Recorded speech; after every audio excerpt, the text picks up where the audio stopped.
దేశంలో అన్ని చేంజ్ అయ్యాయి, మీ నగలు కూడా చేంజ్ చేయండి. మీ పాత నగకు గ్రాముకి 150 రూపాయలు ఎక్స్ట్రా పొంది కొత్త నగలు తీసుకోండి.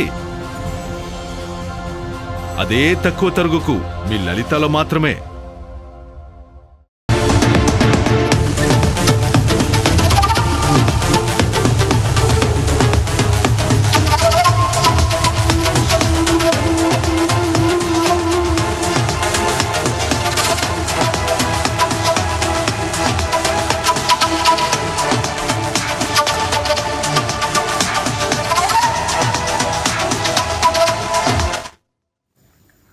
పార్లమెంటు ఆవరణలో ఎన్డీఏ ఇండియా కూటమి సభ్యులు పోటీగా ఆందోళనలు నిర్వహించారు.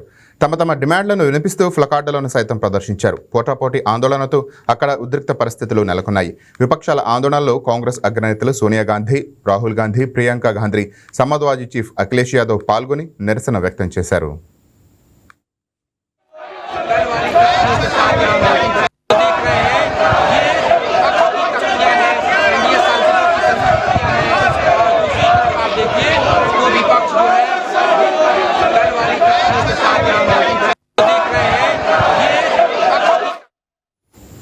నాలుగో రోజు కూడా పార్లమెంటు సమావేశాల్లో గందరగోళం నెలకొంది. సమావేశాలు ప్రారంభం కాగానే విపక్షాల సభ్యులు ప్రభుత్వానికి వ్యతిరేకంగా నినాదాలు చేయడం ప్రారంభించారు. అనంతరం కేంద్ర విద్యాశాఖ మంత్రి ధర్మేంద్ర ప్రధాన్ రాజీనామాకు పట్టుబట్టారు. ఈ క్రమంలోనే speaker Om Birla neat paper leak వివాదంపై చర్చిద్దామని చెప్పినా విపక్ష సభ్యులు పట్టించుకోకుండా పోడియం వైపునకు దూసుకువెళ్లారు.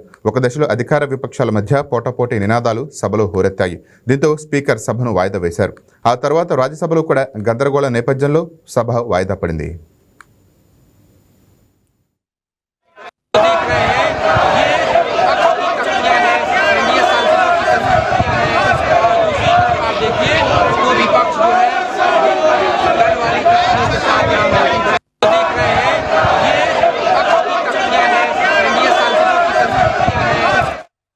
పార్లమెంటు సమావేశాల ప్రారంభానికి యువత భవిష్యత్తుతో ఆడుకునే వారికి వదిలిపెట్టబోమంటూ వార్నింగ్ ఇచ్చిన ప్రధాని మోదీ వ్యాఖ్యలకు కాంగ్రెస్ అగ్రనేత రాహుల్ గాంధీ కౌంటర్ ఇచ్చారు.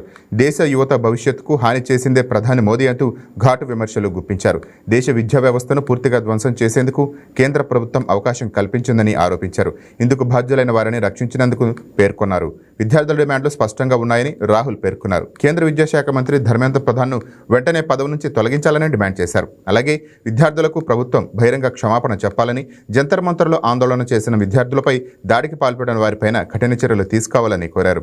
ఇక కాక్రోచ్ పార్టీ కూడా మోడీ ట్వీట్పై స్పందిస్తూ కేంద్ర విద్యాశాఖ మంత్రి ధర్మేంద్ర ప్రధాన్ను పదవి నుంచి తొలగించాల్సిందేనని స్పష్టం చేసింది.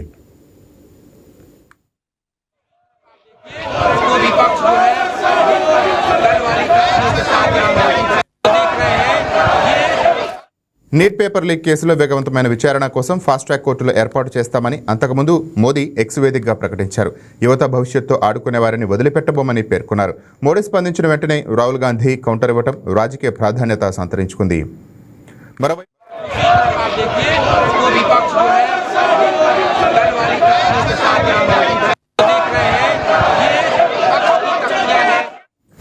మరోవైపు దేశ రాజధాని ఢిల్లీలో సీజేపీ నిరసన కార్యక్రమాల నేపథ్యంలో పోలీసులు అప్రమత్తం అయ్యారు. భద్రతా కారణాల దృష్ట్యా ఢిల్లీలోని 16 మెట్రో స్టేషన్లను తాత్కాలికంగా మూసివేస్తున్నట్టు ప్రకటించారు. ప్రయాణికులు ముందుగానే ప్రత్యామ్నాయ మార్గాలను ఎంచుకోవాలని సూచించారు. అలాగే ఢిల్లీలో శాంతి భద్రతకు విఘాతం కలగకుండా సోషల్ మీడియా ద్వారా ఆకతాయిలు, పుకార్లు వ్యాప్తి చేయకుండా ఉండేందుకు అధికారులు కఠిన చర్యలకు దిగారు.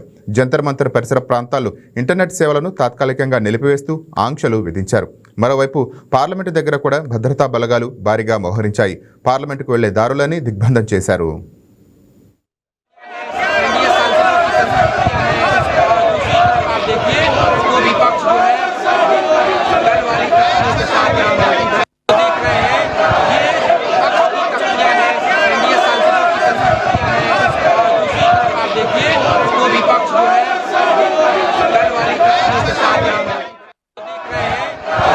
బంగారం బ్యాంకులో ఉంటే అది మీ అప్పు, అదే శివ గోల్డ్ కంపెనీకి తీసుకొస్తే అది మీ పెట్టుబడి. తాకట్లో ఉన్న మీ బంగారాన్ని మేము విడిపించి ఈ రోజు మార్కెట్ ధర కొని స్పాట్లో మీ నగదు మీకు అందిస్తాం. ప్రతి నెల వడ్డీలు కట్టడం లాభమా లేదా ఇలా చేయడం లాభమా మీరే ఆలోచించుకోండి.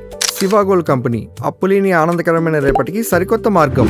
జస్ట్ ఒక కాల్ చేయండి. తాకట్లో ఉన్న మీ బంగారాన్ని విడిపించి ఈ రోజు మార్కెట్ రేట్కే కొనబడును.